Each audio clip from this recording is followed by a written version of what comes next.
تو عوام کیوں مہنگائی کی چکی میں پس رہی ہے؟ کیوں مطلب وہ جو سہولیات جو عوام کو ملنا چاہیے، جیسے ایک شخص ہے وہ اپنی نوکری سے ریٹائر ہو جاتا ہے، اس کے بعد اس کو وظیفہ ملنا چاہیے یا اس کی پینشن ملنا چاہیے، یا وہ ہمیشہ ٹیکس دیتا ہے، تو حکومتیں کیوں نہیں آ کے کوئی ایسی سہولیات فراہم کرتی ہیں کہ اس کو وہ ریلیف مل سکے، اس کو وہ سہولیات مل سکیں؟ دیکھیں بھٹو صاحب کی ہی بات کیونکہ میں کروں گا، جمہوریت کی ابتدا صحیح معنی میں اسی دور سے ہوئی کہ عوام کو ریلیف دینے کے لیے اس ملک کے اندر یہ سمجھیں کہ ایک پہلا مستند آئین شہید ذوالفقار علی بھٹو نے دیا، پاکستانی کو اس کی پہچان، اس کی شناخت، نیشنل آئیڈینٹی کارڈ اس دور میں اجرا ہوا، اس کا پہلا کارڈ شہید ذوالفقار علی بھٹو نے اپنا بنایا، اور پھر اس کے بعد عوام کو کہ اس کی ایک شناخت ہونی چاہیے کہ وہ نیشنل ہے، وہ سٹیزن آف پاکستانی ہے۔ اسی طریقے سے جہاں غریب مزدور حاری کسان کو اسمبلیز تک پہنچایا، وہاں اس کے لیے تعلیم مفت کی، تعلیم عام کی، اور جو وہ لوگ جو مزدور کسان یا حاری تھے جو تعلیم حاصل نہیں کر پاتے تھے، ان کے لیے تعلیم بالغان کا سلسلہ شروع کیا، کیونکہ تعلیم صرف اس لیے نہیں ہوتی کہ اس کو بہترین نوکری کے حصول کے لیے تعلیم کو حاصل کیا جائے، بلکہ تعلیم جو ہے وہ ایک شعور دیتی ہے، اور عوام کو باشعور کرنے کے لیے شہید ذوالفقار علی بھٹو نے جتنی اصلاحات تھیں، مذہب اسلام کو آج بڑے افسوس کے ساتھ ہمیں کہنا پڑتا ہے کہ آج جو فلسطین میں مظالم ہو رہے ہیں، شہید ذوالفقار علی بھٹو شدت سے یاد آتے ہیں۔ اسلامک سمٹ کانفرنس کا انعقاد کیا تھا؟ وہ یہی تھا کہ تمام اسلامی کنٹریز، اسلامی ممالک ایک ہوں، اور مقصد یہ تھا کہ یہ میں آپ کی بات کو کراس کروں گا، آپ کا پوائنٹ میرے پاس آ گیا ہے۔ جی یہ بات تو صحیح ہے کہ اسلامی کانفرنس بنانے والے ذوالفقار علی بھٹو صاحب جی پاکستان کے سابقہ وزیر اعظم۔ جی چنزیب خان صاحب، ماشاءاللہ آپ کا بڑا تجربہ ہے سیاست میں، اور تقریباً آپ نے کافی سیاست کی، آپ نے الیکشنز بھی لڑے، اور بڑے بڑے جلسے جلوسوں میں بھی آپ شامل رہے۔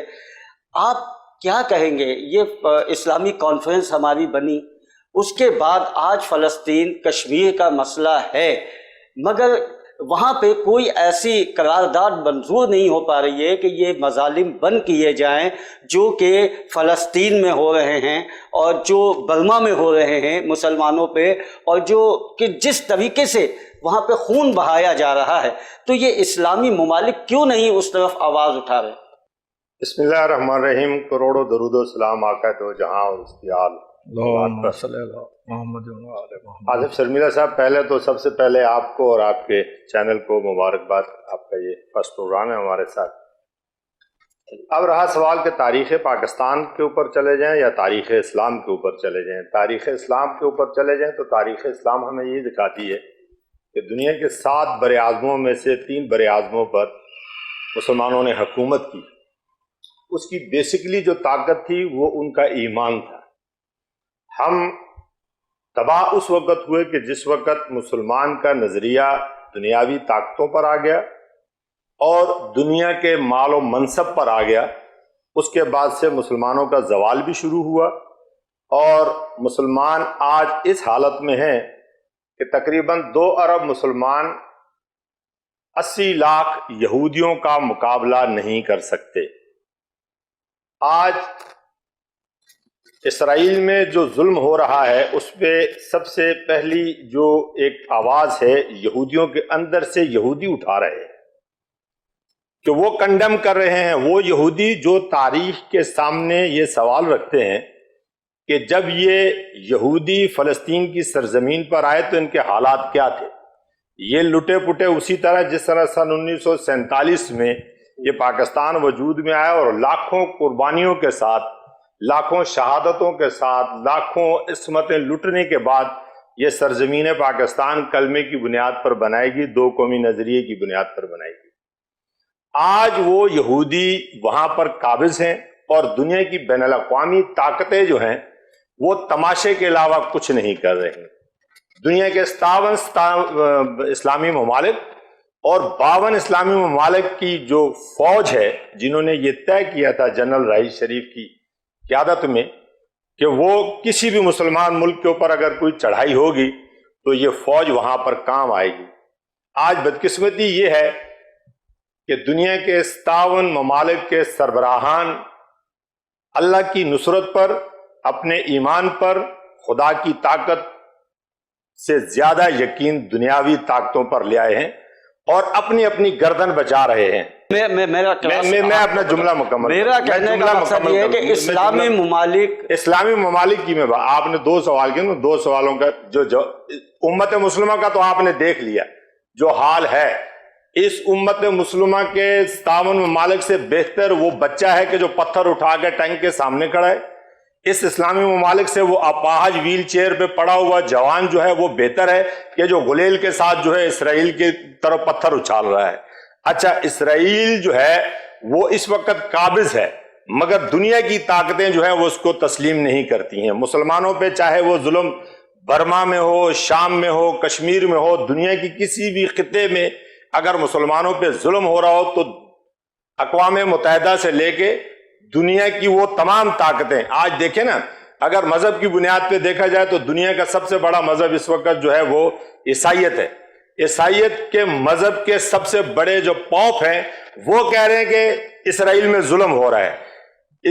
امریکہ کے اندر لاکھوں لوگوں کے مجمع نے اس چیز کو کنڈیم کیا ہے کہ یہ مسلمانوں کے ساتھ فلسطین میں زیادتی ہو رہی ہے، مگر امریکہ کا صدر یہ بات نہیں کرتا، اس کا وائس پریزیڈنٹ یہ بات نہیں کرتا ہے. آج امریکہ جو ہے وہ تو کراس کر رہا ہے. کراس سے مقصد میرا صرف یہ ہے کہ امریکہ بولتا کچھ ہے، کرتا کچھ ہے، مگر اس کے باوجود بھی امریکہ جو کچھ کہتا ہے وہ کرتا نہیں ہے. دیکھیں امریکہ کی تاریخ یہ ہے کہ اس کا دشمن بچ سکتا ہے، اس کا دوست کبھی نہیں بچے گا. یہ امریکہ ہے عراق پہ چڑھائی کی، یہ امریکہ ہے عراق ایران کی لڑائی کروائی اس نے، یہ امریکہ مادر پدر ہزار افغانستان پہ چڑھ دوڑتا ہے. مگر دنیا کے اسلامی ممالک جن کے بارڈر اس وقت اسرائیل کے ساتھ لگتے ہیں، فلسطین کے ساتھ جو بارڈر لگتے ہیں، وہ بارڈر شام کا ہو، وہ بارڈر مصر کا ہو، ان بارڈروں کے ساتھ جو اسلامی ممالک ہیں، دنیا کی تیل دولت کی طاقت سے سرشار وہ ممالک جن کے پاس اسلحے کے ذخائر ہیں، مگر آج وہاں مسلمان غلیلوں کے ساتھ لڑائی کر رہے ہیں ان کے ذخائر، اور یہ جس خواب خرگوش میں بیٹھے ہوئے ہیں. دیکھیں یہ قبلہ اول جو ہے وہ صرف مسلمانوں کا نہیں ہے، یہ انبیاء کی سرزمین ہے، اور اسے قرآن کہتا ہے کہ اس کے چاروں طرف جو ہے وہ جائے پناہ کی جگہ ہے، وہاں پناہ لوگوں کو ملنی چاہیے. عیسائیت ہو، یہودیت ہو، اہل کتاب کوئی بھی ہو، دنیا کا ہر درد مند رکھنے والا جو انسان ہے وہ دیکھ رہا ہے کہ یہاں مسلمانوں کے ساتھ زیادتی ہو رہی ہے، مگر مسلمانوں کے لیے بات کرنے والا بین الاقوامی سطح پر کوئی نہیں ہے. اگر مسلمانوں پر آ جائے تو مسلمان اپنے مسلکوں میں تقسیم ہے، ایک امت نہیں ہے. دنیا میں ہم ایک امت کے طور کے اوپر جب تک ایک امت تھے ہم کامیاب تھے. دنیا میں جس وقت ہم ایک قوم تھے تو ہم نے ایک ملک حاصل کیا. آج 47 میں ایک قوم تھی، آج یہ قوم نہیں ہے. مسلکوں، زبان، رنگ و نسل میں تقسیم لوگ جو ہے وہ کبھی دشمن کا مقابلہ نہیں کر سکتے. ایک قوم نہیں ہے، آپس میں ہم لوگ بٹ چکے ہیں. تو مزید ہم آگے بات کریں گے. مجھے بریک کا اشارہ ہوا ہے، بریک لیتے ہیں. ناظرین ایک چھوٹا سا بریک کے بعد پھر ہم اپنی گفتگو کا آغاز کریں گے یہاں سے.